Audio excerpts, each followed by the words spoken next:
Pleased to be joined now by Tim Legler. And Tim, you know those runs in the gym where you're just I'm going to get some buckets, you're going to get some buckets, we're going to get a sweat in and just have some fun?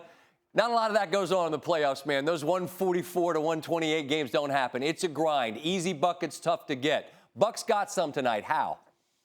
Yeah, they got some tonight. They took advantage of, I think, at times, I think the Nets were a little bit casual getting back in transition. But more than anything, sometimes, Scott, it's just a sense of urgency to get the ball up the floor quicker, and that's what I thought they did a good job of. Great contest by Lopez here in the middle. Now, when this ball comes to Giannis, take a look at the Nets. They're sort of jogging back, but they're funneling out too wide, the two wings. Harden does not get to the edge of the lane, and Giannis one dribble from the three-point line. He's there. Here again, possession. This is a bad possession by the Nets. You end up with a terrible fadeaway three by Harden. Here, if Holiday dribbles it up, they're going to match up. Instead, by advancing the ball, you get the closeout. It's just a subtle little thing. It's early offense. They might not even count that as transition, but it allowed Middleton to have the opportunity. Here's a great play by Tucker.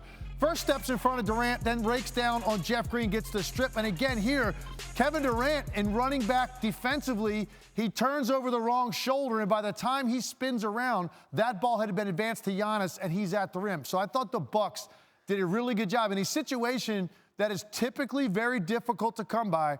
Easy stuff early in the clock. Nets struggled with that the entire game. The last time I looked, it was 26-4 in fast break points. If you get two fast break buckets in an entire game, you're going to have a very difficult time winning any game, much less a playoff game when the Bucks get 26. That's easy stuff that typically you don't see in a game 6. Tim, there are huge variables right now, given health and the uncertainty, the availability of players, and those that are playing, sort of what percentage they are. But we get to a game 7, and I think really it's about who you trust and what you believe you know, and that leads to who you like in Game 7. So what are you leaning into that you feel like, I know this about this team that leads me to believe they advance?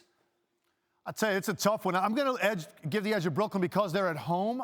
I think the fact that Kevin Durant continues to operate the way that he is, he's had that kind of success. They haven't really made the adjustments on him.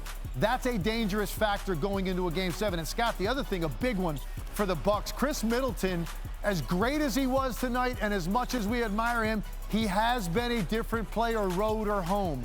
Chris Middleton needs to show up in a big way in Game 7. I think he's certainly capable of doing that. I expect this to be a very tight one-possession game. If that's the case, you have to favor the Brooklyn Nets and the ability of Kevin Durant in those situations to get a shot from anywhere on the floor.